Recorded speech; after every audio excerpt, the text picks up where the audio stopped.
What's up, everybody? Welcome to episode 21 of Along the Way. My name is TJ. And my name is David. And we're the pastors here at The Grove in Moncks Corner, South Carolina. And you're tuning into a almost weekly podcast that we do, going along with Mark Moore's Core 52, episode 21, chapter 21. You just mentioned. I didn't even put those together this morning. We're talking about money today. We are talking about money.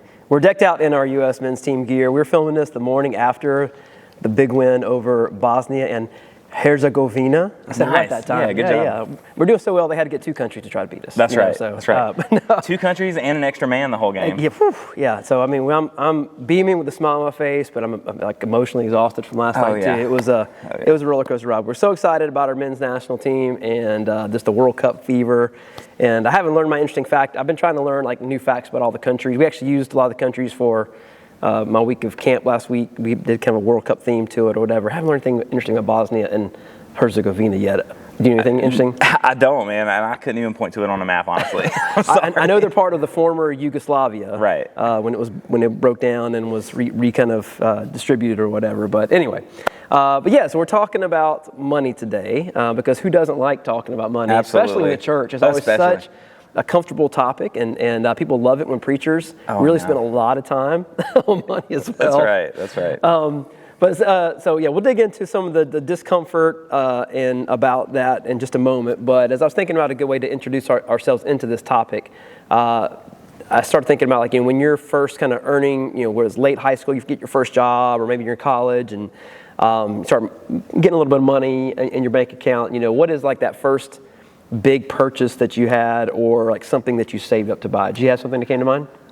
For me, as a kid, whenever I would get like an allowance or whatever, I would typically save up, and that money would always go towards video games because I was a big gamer. But my first big purchase, graduated college, got my first big boy job, or so I thought, in ministry or full-time job, is I went 2 weeks later and I financed brand new Jeep Wrangler. And that was a terrible, if you drive a Jeep, that's cool. I'm over the whole Jeep culture. I'm glad I've had two in my life. I'm glad I'm over it. But I was I make big boy money. I'm going to go get this brand new car. Wow. It was a mistake. Did you do the ducks? No. The wave? I will say, definitely the wave. But I had a Wrangler before the duck thing, thankfully. Okay. No offense if you have ducks in your car, but it wasn't for me. What about you? I'll tell you about the Subarus and the cow thing. Yeah. So we have a Subaru Outback now. I've had it about a year, and I wasn't aware of this until we took it on a trip last summer, and somebody put a little, the rubber ducks, they put a little rubber cow on our the hood and on our windshield, and with a little card. So this is somebody who actually, they go out intentionally with doing this for people. This is their thing. And it said, "You've been super mood." Oh my gosh! And I told Erica, I said, we are not going to become those people. No, Erica definitely is. For me, I was thinking back to, it was towards the tail end of college, and because I was definitely, as a high schooler, early college, even early adulthood, I was somebody that probably spent money as fast as I could make it. Mm-hmm. Wanted to enjoy it, from what the Lord's goodness to me. You can't take it with you. But I've since got a lot better about that. But when I was getting ready to propose marriage to Erica, I was I want to get her a nice ring, but I definitely don't have enough quite saved up yet. And so I'm blessed that I have an older brother, my brother Shane. He's 8 years older than me, and he was well established in his career. And it's actually funny because there's a jewelry company in Atlanta called the Shane Company. Oh yeah, SHAYNE, I think how it's spelled. Well, I went to the Shane Company for the ring, and then I went to my brother Shane Company for the financing. Nice. So I worked out a deal with Shane, my brother, over a few months. So listen, if you can loan me the extra money I need, just so I can go ahead and pop the question, and then I will pay you back over the next few months, which I did. Thankfully, he didn't charge me any interest or finance charges or fees or anything during that process. A very gracious lender my brother was. But yeah, he gave me the money so I could go ahead and pop the question. And of course, my family loves Erica, and they were eager to. I think they felt I would never do better her anyway. So yeah, go and snatch her while you got her, man. But yeah, that was probably the first big purchase. And I know it's the first thing that I bought, other than auto insurance, that I actually paid to have insurance on. So to get that insurance on the ring. So smart.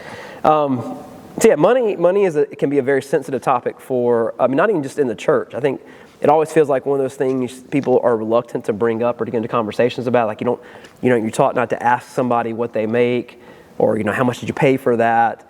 It's almost kind of like can be one of those hot button issues, like, asking somebody's, I guess people are actually a lot more open about their politics these days, but Right. there's just certain topics that feel like it's just too sensitive, too personal to talk about, or it can feel uncomfortable when you get in those conversations. But it's especially so in the church, which when you step back and consider just how much the Bible talks about money, how much Jesus specifically talked about money, I guess it should be surprising to us that sort of discomfort exists. Yeah, I think there's like two different things at play when people are uncomfortable with churches talking about money. You obviously have one extreme where you have the Kenneth Copelands of the world that are like, I need you to fund this private jet so that I can fly around the world and spread the gospel, right? And you see people like exploiting what tithes and offerings actually are. But then there's the other side of uncomfortable talking about money in church when you have people who are like dogging what preachers are wearing because they have nice sneakers or whatever, but it's like, we're allowed to have things that we like. Like, my shoes, my most expensive pair of shoes is only $100, so I'll never be on that Instagram page, preachers and sneakers. But churches are allowed to spend money. I think I'm a follower of that one. Yeah. Churches are allowed to, or even pastors, we're allowed to spend money. I think there's definitely a line there, based off of like your church size and where you live and things like that. But I do feel it's unfortunate that the money, the prosperity gospel people have been able to speak so loudly and put a negative connotation to what the Bible actually says about money. Yeah, that's definitely a part of this conversation that we're not going to really spend a whole lot of time on today, because that's not who we are, and certainly we've spoken out against prosperity theology quite a bit, from the stage and from our sermons and our teaching. I feel like that's a heresy. It's not what the gospel teaches at all. But we're not going to dig too deep into that in this podcast. If you have more questions about that, again, drop that in the comments. We'll be glad to have that conversation, or just even explain to you what that means if you're not familiar with it. I think it's because I think the most destructive part of that is teaching people, well, if you're not blowing out of the water financially, then there's something wrong with your faith, and there's something wrong with you trusting in God, and that is certainly not true at all. The question that I found, or the question, every chapter that Mark Moore has in his book is kind of a grounding question, and the phrasing of this question I thought was particularly interesting. He said that the question is money spiritual?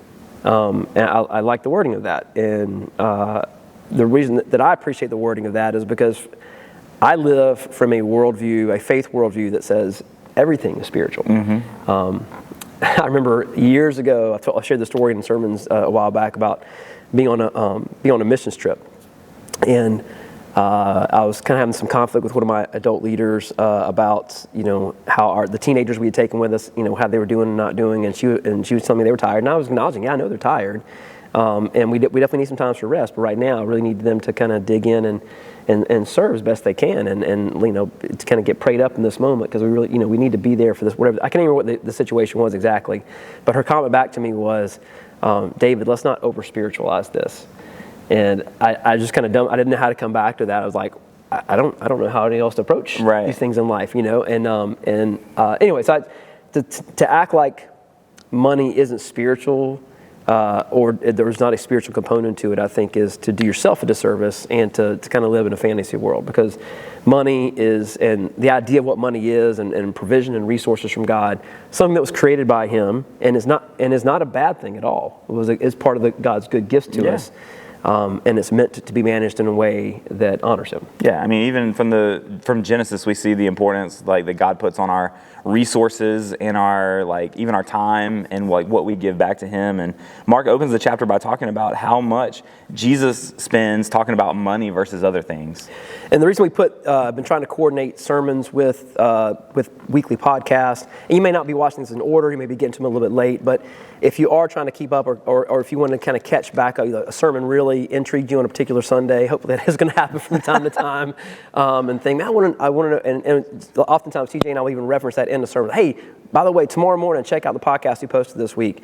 But TJ's sermon, which I did watch it. Oh, thanks. Fantastic job. Oh, thanks. That he preached this past Sunday, and the one that I'm preaching, kind of that next part of Ecclesiastes, this coming Sunday on July the 5th, that part of Ecclesiastes focuses a lot on the riches, the wealth that we have, the things we fill ourselves with. And so this definitely is a good companion piece to the last 2 weeks of sermons, if you get a chance to watch that in those orders. So, but yes, Jesus talks a great deal about wealth and about money in the Bible. So here's some stats for you. Well, actually, we kind of come back to something Mark says before I give you the Bible stats.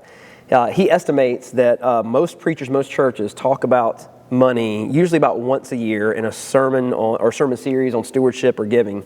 And I definitely, I raised my hand when I saw that stat, and as I was thinking, I was like, yep, that's me. I've probably averaged about once a year. I said, and that doesn't count necessarily like we've done Financial Peace University classes that Brian Taylor has led. I've done some other Bible studies on giving and stewardship and whole life stewardship. So we've done other teaching on that. But I would say we've kind of probably fallen in that same category. He said that would average out to about 7%. If you do like one sermon series per year, about 7% of your large group teaching being on money and giving. When you compare that to Jesus, it says 10% of the verses in the Gospels are about money. He says 16 of Jesus' 38 parables. I've heard some say, depending on the context, about even like 19 of Jesus' 38 parables are about money or finances or about our wealth. There's over 2,300 verses in the Bible about money. And that seems like a lot. You're like, hey, the Bible's a pretty big book, right? But when you compare that to only about 500 that talk about faith, and even fewer than that talk about prayer, as integral as faith and prayer are to our understanding about our relationship with God, and to think that those numbers are dwarfed by the amount of time that God in His Word talks about money. Clearly, this is an important topic that we shouldn't just gloss over, that we shouldn't just focus on once a year, almost like we have to take medicine, like to get over with. Like, okay, we got to do a stewardship series. Because I'll be honest with you, as a preacher, there's sometimes where I've approached it that way. I'm like, I know I need to get through this, and and this is something our people need. So I'm gonna give it my best, and then we can move on to something more fun, like prayer, or Right. But yeah, this is something that's a critical topic, and I remember being in a leadership class one time, and the presenter was saying, like, your people are already always thinking about money. Why would you not address it? Oh, that's good. So, oh man, that's good. Yeah, I think you just think about the culture in which we live and how commercial everything is. Whether it's in a church setting or not, people are always thinking about money. Yeah. Full transparency. Before we started this, you were talking about car repair. Yeah. Oh my gosh, man! I feel like it's been one thing after another over the last few weeks, and we've dumped a lot of money. And so, literally, I prepared this morning. I read this chapter this morning. I literally get here, I'm stressed, I'm fuming. I sit down, I'm like, all right, so I got my list right here. What are we? Oh, we're on chapter 21. Chapter 21, money. Of course we're talking about money today. But I love how it's a perfect segue from, is money spiritual? Well, the Bible talks a lot about money, of course it's spiritual, to God wants our hearts, not our money. And that quote from Jesus in Matthew, where your treasure is, there your heart will be also. I saw a sermon from an associate guy at Elevation a few years ago. He said a simple way to think of that is, whatever has your heart has your wallet. Yeah. Would you agree? Yeah. Well, associate pastors always get the best sermons, right? We do. That's not true. Yes, that is very true. Or I don't know if really many people use checkbooks anymore, but that was back in the day. That was the old expression the preachers would use, is if I give me your checkbook and I'll show you the things you really care about. Because you invest so much of yourself, not just your money, but your time and your passion. Here we're decked out in U.S. men's team jerseys today. It's a soccer match. Ultimately, it's not going to solve all the world's problems. A month from now, the countries that hate each other are going to go back to hating each other. But we can get so emotionally invested in a sporting event. The things you put your heart into, or things that you put your passion and your time, your effort into, are the things that have your heart. And if you're not careful, and if you're not mindful, they will get drained. That bank account will get drained of those things that you have said have greater value. And so it's all about a shifting perspective. The sermon this coming Sunday on July the 5th is really kind of about that. It's kind of like zooming in and zooming out effect. When we get our podcast ready every week, TJ spends several minutes trying to make sure that the focus is right, that the cameras are going to, probably as I'm doing my hand like this, he's probably messing it up. But we sometimes we get so zoomed in and focused in on the imminent and the moment the stress of car bills, and well, maybe because the stress of car bill, I should make this choice over here about finances, and remembering the zoom out, the larger perspective of, hey, this is a hard season I'm in right now. A lot of stuff's happening, and I can feel like I'm getting hit from one side and the other, but that larger perspective of saying, I know the Lord's got me. He's promised me that He's going to watch over me, He's going to provide for me if I remain faithful. And so I think it's that grounding that we get from the wisdom of God's Word, that if we truly do believe that, as He says in Psalm 24:1, the earth is the Lord's and everything in it, if we believe that is true, it reorients our whole perspective about money. It's not mine anymore. I'm not the owner. I'm the steward, and we'll get into that word in just a moment. And once I get those roles clearly defined, it changes not only the value that I place on the things that money can buy, or the power that I allow it to have in my heart and my mind, but the way I respond to it too. Yeah, absolutely. I remember my wife was pregnant with our son. She kept feeling like we needed more stuff. Like, I feel like we need more diapers. I feel like he needs like more things to interact with. Like as a newborn, they basically just like lay there, right? But you can buy like these flashcards that they're supposed to like look at and interact with, or whatever. And I remember thinking like, doesn't he have enough stuff? Yeah. And then now that he's here, your wife can attest to this. You will not see us at Walmart without some kind of Hot Wheel or monster truck in the buggy, right? Because I'm not saying that like that shows him that that's not how he knows I love him, but like he definitely controls a big portion of my wallet, and I'm happy to do that because of how much I do care about him. It's funny that as Brooks's father, you look down and probably thinking like, doesn't he have enough stuff? And I wonder sometimes if our Heavenly Father looks down and it's like, don't you have enough stuff? Absolutely, that's so good. Anyway. So let's. The main scripture that's the beginning of the chapter, you already quoted part of that, comes out of Matthew chapter 6, right smack dab in Jesus' Sermon on the Mount, where He talks quite a bit about money and the worry and anxiety that comes from that. He spends time in chapter 6 talking about do not worry. You quoted this past Sunday, talking about the birds of the air, the lilies of the field, and how it's not. I think about birds in particular.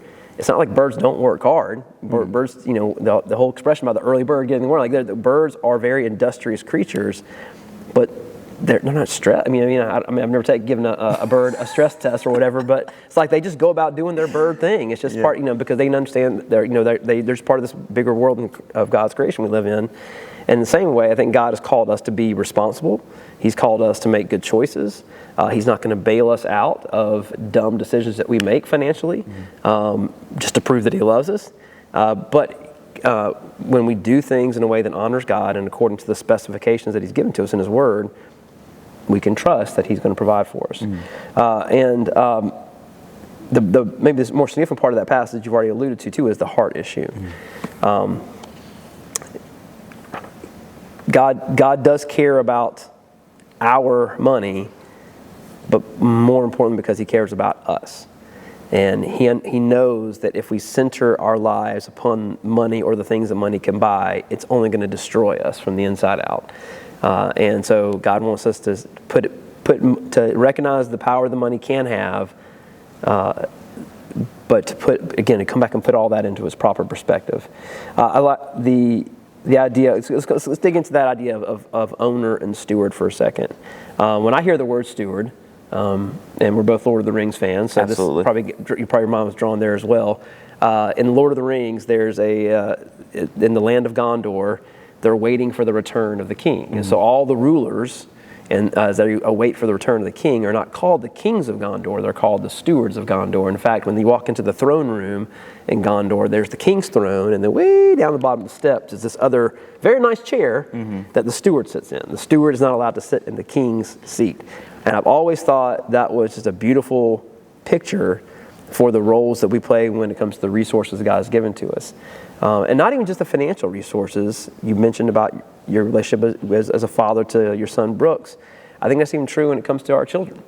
That our children are the greatest blessings that God has given to us. But again, recognizing that they were God's child first. Right.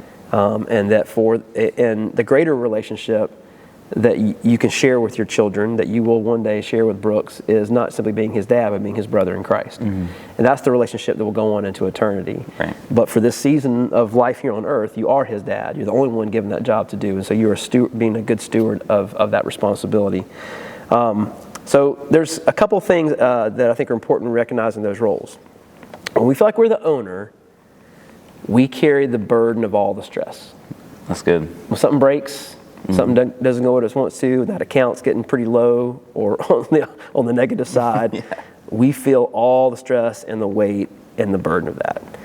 When we are a steward, we feel the responsibility of managing those things well, but ultimately recognize that it doesn't belong to me, it belongs to God. And that can be a very freeing experience. I heard a story one time of a woman whose washer and dryer had stopped working. And like her first instinct was obviously to feel the stress of like, I can't afford a new washer and dryer. But before she allowed her mind to take her on that downward spiral, she like took captive that thought and made it obedient to Christ that we've talked about. And she just got down on her knees in prayer. And she said, Lord, this is your washer and your dryer that ain't working right now. It's like, but just that, that prayer was a powerful kind of reorientation for her of like, Lord, these are resources that you've blessed me with, and they've been blessings, but they're not working right now. And I need to be able to do my laundry effectively. So Lord, help provide for me a solution.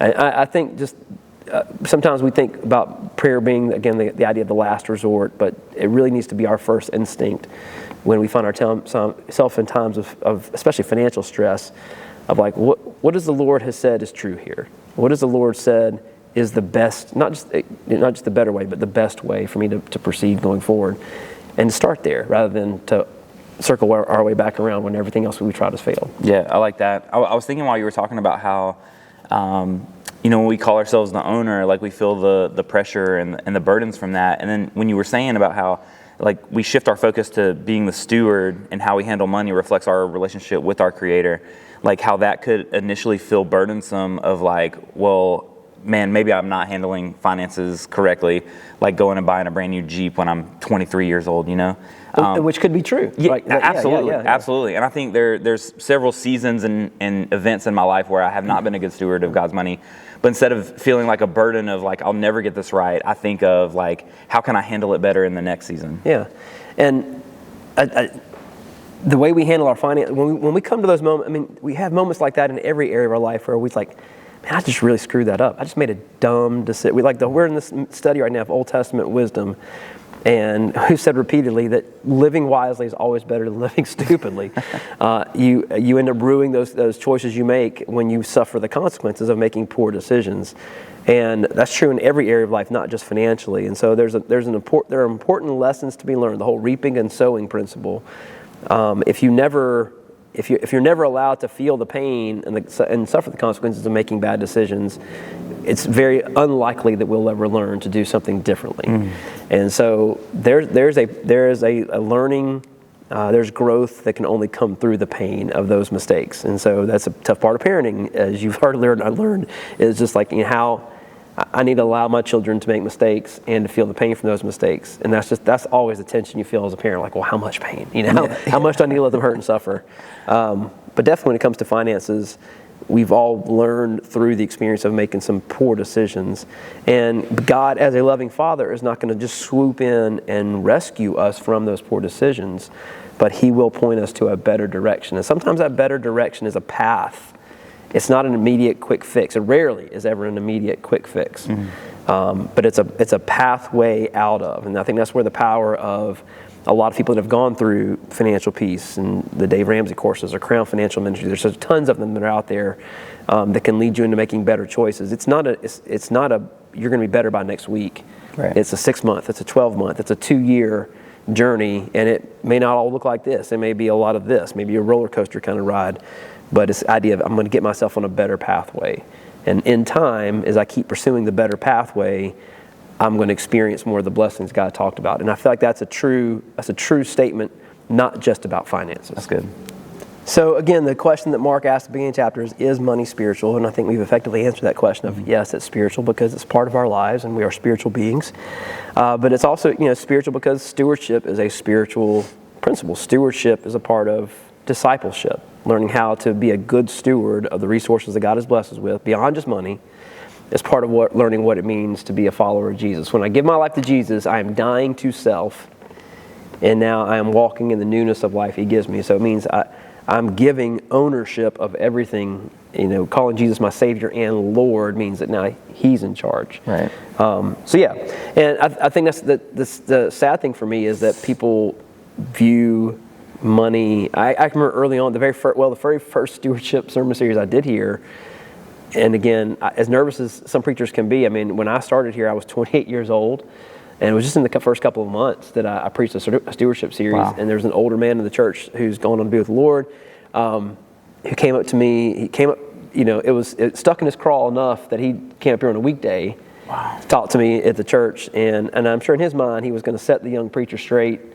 And his words to me were, that's too personal of a thing for us to be talking about in the church. Wow. Or giving of money.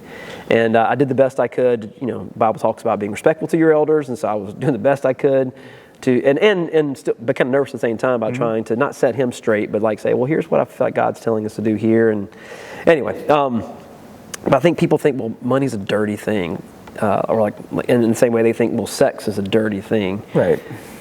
We've both spent time in student ministry, and there's definitely an expectation from students in student ministry that you're going to talk about sex and dating. I think, and sadly, there's an expectation from their parents that we're going to talk about it so they don't have to too. How have you responded in conversations with people when they say, well, that's just not an appropriate thing? Sex or money, those aren't appropriate things for the church to be talking about. Yeah, I just watched a series on sex from Josh Howerton, and he said, he gave a disclaimer at the beginning of a sermon and said, hey, this is the topic that we're going to be talking about. I understand that could be sensitive for young ears, so if you wanted to take your kids to our children and their student ministries right now, it's available. However, they're going to hear about it everywhere else in the world, through media, through their friends, through schools. Why would you not rather them hear the biblical worldview on this topic? Yeah. And so ever since I heard him say that, that's kind of been my response to that. I think the only thing I would have added to that is not that they're gonna, but they've already heard. Oh yeah. Oh yeah. If you're trying to cover their ears now as you sit in the sanctuary and think, this is the first time my little child or daughter's ever heard this word before. I was like, they have already heard it. And that is the sadness of the culture in which we live, and just the availability through smartphones, through the internet.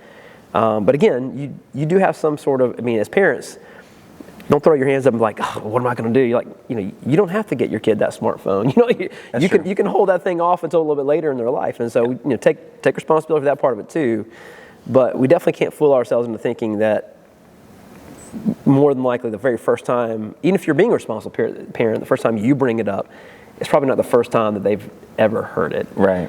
So knowing what to say and what to share, and this is, we're talking about money today, not sex, but the point of all this is it's not a dirty topic. It's not a dirty subject. Sex and sexuality, just as money and the things that money can do and provide, were given to us by God as good gifts. It's not the gift itself that's dirty. It's what we have done to corrupt it. Yeah. Is where it's gotten misused. Things like sexuality and money should absolutely be talked about and taught in not just the safety, but in the responsible boundaries, the safekeeping of the church. We are the holders of the truth. Mm-hmm. And so we want to make sure that people are grounded in reality, not fantasy. And so it's important that the church take the lead on that. I like to add when Jesus talks about the whole idea of where you lay up treasure for yourself. One of the many Roy-isms that we often quote on here. Roy's one of our elders here at the Grove. If you're not part of our church and watching this, and Roy's just a good, godly man. He's a mentor to all of us here. Mm-hmm. Roy says frequently, you can't take it with you, but you can send it on ahead. And what he means by that is there's not like a 401k program in heaven. Is that you're making, you can't, when you die here on earth, all of your earthly possessions, you literally can't take them with you, but you can use them while you're here to make eternal investments. I can give to the church, or I can give to the ministry so that they have more resources through which to engage with others, the gospel, and maybe me giving that extra gift to one of our ministry partners, or maybe me giving more of my time to go and serve at a week of church camp, that extra investment that I use, that my time and effort and resource here on earth, may have an eternal impact, because that's a life of somebody who's going to be in heaven that might not have been otherwise. And I think that's the power of like, what am I truly using these resources for? The Bible doesn't tell us we shouldn't enjoy or find pleasure in getting those sneakers, or and using the things that money can buy to bring pleasure. But again, it's all about that zoom in, zoom out perspective. There's pleasure that's fleeting, and there's joy that's eternal. And it's recognizing that both can be good, but making sure that you're doing both at appropriate levels. Yeah. I was just going to add it, like tithes and offerings, like tithing is, or even like giving money to the church, that we believe this is a spiritual discipline, like prayer or like quiet times or study, right? This is something that you can get better at over time. And it like, I guess what I like to say is, a lot of times you look at a church and you see the lights, or you see the computers or the instruments or whatever, and you might think, well, they're good, they've got, but that's not what it's about. It's like what you just said. Like, we're able to take these finances, and like last week we were able to, a young lady's air conditioner went out. We were able to put her up in an air conditioned room for the night. Like, all of these things are unlocked. These spiritual blessings are unlocked because of the generosity of our people. Yeah. We had a couple of individuals in our church who came to me a couple of months ago, and this happens pretty much every year, who will say, listen, if there's somebody who can't go to camp this year, can't afford it, you let me know. Absolutely. And he said, and then they've never wanted to be known for that. They wanted to remain anonymous, but there are young people who got to experience the power of a week of church camp last week because of the generosity of others. And those people who gave that money may never interact with or know the people that received it this side of heaven. Right. But, eternally, who knows the impact it might have. Dude, that's my story. Like, I grew up mostly in a single-parent household with my grandmother, and I don't know the conversations that happened between her and my youth pastor, but I know that I was able to go to camp and CIY that ultimately led to me following the call into ministry, because someone at Spring Road was willing to help my grandmother afford for me to go on that trip. So, yeah, so true. I mean, they could have probably played a round of golf with that money, or they could have sent you to CIY. And here I am, for better or for worse. And we've all been blessed because of that person's gift and technology. Thank you. One of the sermons from this past week, so in this past week of camp, we kind of built everything off of the theme of the World Cup, and it was simply called The Cup. And every day we talked about a different kind of cup. And so day one was the empty cup, and how we try to fill ourselves with the stuff of this world only to be found left feeling empty. And one of the narratives from the Gospels we focused on that day was the story of the rich young ruler. And that his story has always been one, and there's so many in this Bible, but his in particular is one that's always intrigued me for there's a few different like beats in that story that just, and every time I read it, I get more just engaged with it. First of all, we don't know his name. There's a lot of people whose name we know in the Bible because they went on to trust in Jesus and follow him and had a legacy of faith within the church. And so we know who they are because they stuck. Right. We never know his name because in the story he walks away sad because Jesus Jesus hit the pressure point, and the dude said, that's too much. I can't commit to that. And he walked away sad. What we do know about him, he's referred to as the rich young ruler. And in the message to the kids, I was saying, if you could think of 3 words that could be used to identify you in the culture in which we live, you can't think of 3 words that are more esteemed than that. To be rich, to be young, and to have authority, to be a ruler. And he had it all. He had it all in the terms of what the world offered. But we know he felt empty because he came to Jesus, and it says he fell on his knees in front of Jesus. You didn't do that as a respectable Jewish man in that culture unless you were putting yourself in front of someone that you generally felt like was an authority. And so this man really believed that Jesus could tell him the thing that he needed to do, and that was the vocabulary he used. What good thing must I do? So he came to Jesus like saying, tell me the thing that I can control that's going to make my life worth living. I've got the rich, I've got the young, I've got the ruler, and it's still not enough. And Jesus, it said in Mark's version of the Gospels that Jesus looked at him and loved him. So there's a genuine desire in Jesus here to help this guy get on a better path. Right. And so it's such a heartbreakingly tragic story because Jesus told him the one thing. Yep. And it was too much. And we can often read that story, and the disciples in the moment read that, they were there and witnessed it. And they're like, when he says, give away everything you own and then come and follow me. And it was too much for him. The disciples were like, what about, is he calling us to do the same thing? Because I feel like we've done that to an extent. Peter and the rest of them were like, we left our jobs and our homes and our families to follow you. And sometimes we as Christians can be like, well, is he calling us all to do that? And my answer to that question is always like, well, maybe. Maybe. Like, what is the thing? What is your thing? And if money's got that kind of a grip on you, because the guy's dilemma ultimately was, he wanted to cling to God, but he wanted to cling to his stuff at the same time. And that was the lesson that Jesus was trying to teach him. You got to be willing to let go and release everything to me so that you can receive. Right. And it takes a lot of faith to release that grip so that you can receive his goodness and his grace. The lesson in all that is our maybe this is a good time with our sex conversation we had earlier. So our lust for possessions and security is usually the single greatest hindrance to fully following Jesus. Whatever the things that we own or possess usually end up owning and possessing us. We could get consumed with the things that we consume. Yeah. And so if you're trying to fill yourself with stuff out there, fill that space in your life that can only be filled by God, you're always going to feel dissatisfied.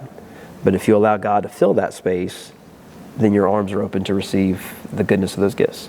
I read a book this year called Blessed Are the Spiraling by Levi Lusko, and I can't recommend that book enough, especially for I'm in my late 30s, thinking about these different transitions that I'm going through in life and trying to not have a midlife crisis. But in that book, he talks about the rich young ruler, and he said, I can tell you 3 things about this guy, and that's that he is no longer rich, he is no longer young, and he is no longer a ruler. Because as time goes on, this kind of ties into what we were talking about earlier, eventually he went through phases of life and he is no longer on this planet, right? And all of these things he could have stored up for himself and not done anything with, or, he could have made a plan for the transition in his life to bless generations to come. Yeah. The word fool it was a pretty provocative word back in Jesus' day. In fact, and he talks about in the same Sermon on the Mount, he's like, if you say in your mind or your heart, you call your brother a fool, raka was the word. Mm-hmm. I mean, it was like we kind of throw that word around, and it doesn't have the same connotation anymore that it had during that culture. But certainly to use it then was one of the highest kind of insults or kind of signs of hatred of somebody. Well, Jesus himself used that word in one of the parables that he taught about money, and it was called the parable of the rich fool. Wow. Because this man who had a lot, he had abundance. He asked himself, what should I do with my abundance? I know, I'll hold on to it. Mm-hmm. I'm going to build, storehouses so I can hold on to all my stuff, so I can work and gain even more stuff. And Jesus in this parable says, you fool, this night your very life will be demanded of you.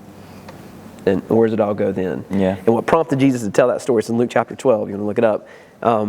What prompted him to tell that story is these 2 brothers came to Jesus squabbling over their inheritance. And at first Jesus is like, who made me the judge over you 2 guys? I mean, I'm not your CPA, man. Right. Who put me in this role?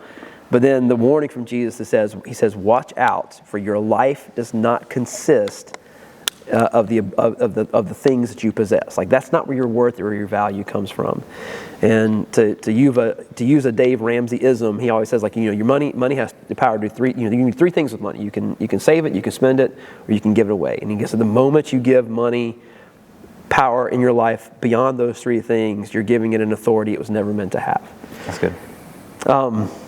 I guess kind of it's a kind of way of landing the plane here for today's podcast. Let's talk a little bit about the whole secret of contentment that Paul talks about in Philippians 4, and then what Jesus says about giving and receiving. Yeah, I'm not the best at contentment. I think I'm one of those people that struggle with, I want the new thing. I want the bigger thing. Apple releases an orange iPhone. That's my favorite color. Of course I want it, That next thing, the best thing. That's right. There's a quote from a song by the band Train, and the song is called Calling All Angels. And there's a line in that song where it says, in a world where all we want is all we want until it's ours. And it's like the rules of the preschool. It's like, I love my toy until I see what toy you have. That's right. And then now I want your toy because it's not mine yet. And I think that is a dangerous spiral, slippery slope that all of us as human beings can get caught up in.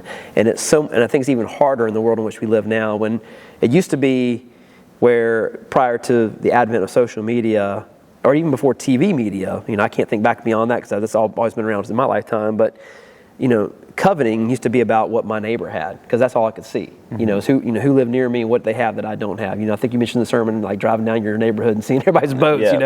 And I want to go friends with that guy. That guy needs Jesus. I need to meet with him. But they used to be just my neighbor, and then when in the heyday of TV, print advertising back in the 40s, 50s, 60s, they began to make us feel all the stuff we were missing out on.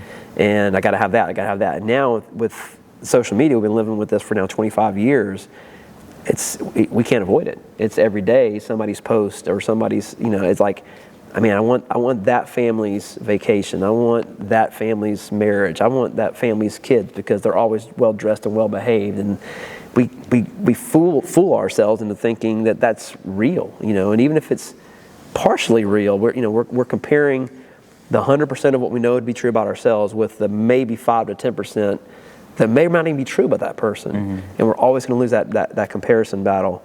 And so thinking that if I keep chasing that, or that's what's going to bring contentment. And so I love what Paul says in Philippians 4. He says, I have learned the secret of being content. He said, there have been seasons of my life where I've had plenty, even in the terms of the way the world identifies. Like I've had abundance. He said, there's been times in my life where I've had nothing. There were times where Paul, as a pastor, had to go get that second job. He was a tent maker, and he would use that to kind of fund what he would do in ministry. He said, I've been in those moments where I've had to do a little bit of both and realize that it's not about the stuff. That's not the secret of contentment. It's got to be an inside out job. And the other thing that I definitely want to hit on is what Paul tells us that Jesus said about giving and receiving. So in Acts 20:35, and a little interesting tidbit, fact of trivia here, the one thing that Jesus said that's not quoted in the Gospels, now we don't know from what eyewitness Paul may have heard it from, but in Acts 20:35, he quotes Jesus saying that it is much better to give than to receive, which definitely sounds like a Jesus thing to say. Right. I feel like that's one of those truths from Jesus that has to be experienced to really be believed. But can you think, how have you seen that truth be true in your own experience in your life? People love to bring up the, don't let your left hand know what your right hand is doing in terms of, never sharing stories about generosity. And I think that it all comes back to the heart behind it. But I can't tell you a single time that I've given money to someone in need or a project or a goal and ever regretted that. Yeah. I think in those moments you feel like, because you don't have control over what the person does with it from the moment it leaves your hand. Right. But for me, and I think it's what you're expressing, is in that moment, I'll say it this way. I've done a couple of revivals before, and when I think about doing revivals, I think about Erica's granddad. Her granddad, Roy Miller, preached a lot of revivals. And even though I'm not blood related to him, I feel like I'm a part of that legacy. And so in some ways, when I go preach a revival, which I'm not looking for more to do, by the way, but but when I do something like that, even especially when it's a smaller church, I feel a lot like, I feel a lot like Roy Miller's grandson-in-law in that moment. Right. My dad is a pastor as well, and my dad just excels at the hospital visit. He's so good at that. And the moments where I get to go pray with somebody in the hospital or pray with them before they're going in for surgery, because sometimes it gets harder and harder to time that right these days, or even for hospitals to give you access. But those are moments where I feel like I'm really my dad's son in that moment. So what you just described about giving those gifts and being generous, I think in those moments, again, we don't have control of what the person does with the gift. I think in those moments we can truly feel like I'm really being God's son or his daughter at this moment, when I'm acting as he would act. Because think about the many ways that God blesses people that they then misuse. But it doesn't change God's heart for generosity. He is still a giving and loving God, Yeah. and loves to bless us, knowing that many of us will still misuse those blessings. And so, just that spirit of it's always better to give than to receive. And I guess my initial reflection is back to this past week of camp. I love church camp. It's one of my favorite weeks of the year. It's made such an impact in my life, and so it's why I desire to pay it forward, because of people that invested in me. I think it's a lot of reasons why you were led into student ministry, because student ministry changed your life, and you wanted to pay that forward in the lives of others. When I finish a week of church camp, I am physically spent. And I usually don't have much. My voice is just now coming back from it. I actually got sick at the end. Last Friday, and I was a mess. I did not feel good at all last Friday. But I also come home from it just spiritually full. And there's so much pouring out, not just from me, but all of our whole staff, teens and adults that are there. There's so much pouring out that we do all week long, and pouring out. And you would feel like, man, that's just got to leave you empty. And yes, it does leave you empty from a physical standpoint level. But we started this thing as money spiritual. Yes, giving is a spiritual exercise, because even though I am physically spent, I feel like I got nothing left to give. Man, my heart and my soul just feel incredibly full, because I allowed God to kind of flow in me and through me in those moments. Yeah, I think there's so many examples. Like we should get someone to share their testimony that echoes that, because I think if you say on the surface, like, hey, spending a week with 9, 10, 11-year-olds from wake up to bedtime is going to be one of the best weeks, most refreshing weeks of your life. Like hearing that from the outside, if you haven't experienced it, does not sound refreshing at all. Well, yeah, sorry, I didn't mean to interrupt you. No, you're good. I'll just give two quick shout outs along the same line. So if you've never worked or served with me at camp before, if that's been on your mind, or maybe thought about it in the past, kind of put a little seed in there for next year, Linnea Jacobson, Ryan Huggins. Linnea has served with me the last 2 years at camp. Ryan, it was his first experience this year. Neither of them grew up going to church camp. So neither of them really knew what to expect when we got first started. But man, they both thrived in that environment. They loved every minute of it. And again, not only because of how they were able to serve, but what they received in the process of pouring out and serving to others. That's cool. And man, it's just something you can't experience. And you don't have to go to church camp to experience that. That's a daily opportunity that we have when we give faithfully through the resources that God has blessed us with, whether that be our money or through our time or through our effort. It all comes from God. For sure. I don't have any more notes. What you got? I think that's a wonderful place to wrap it up. That's good. Cool. Thank you guys so much for watching. As always, if you have any comments or questions about money or generosity or tithing or any of the things that we talked about today, just leave them in the comments down below, and we'll answer them on a future episode. Or if you want to talk more about the U.S. men's national team of soccer, we'll do that too. Let's do it. Have a good one. Take care, everyone.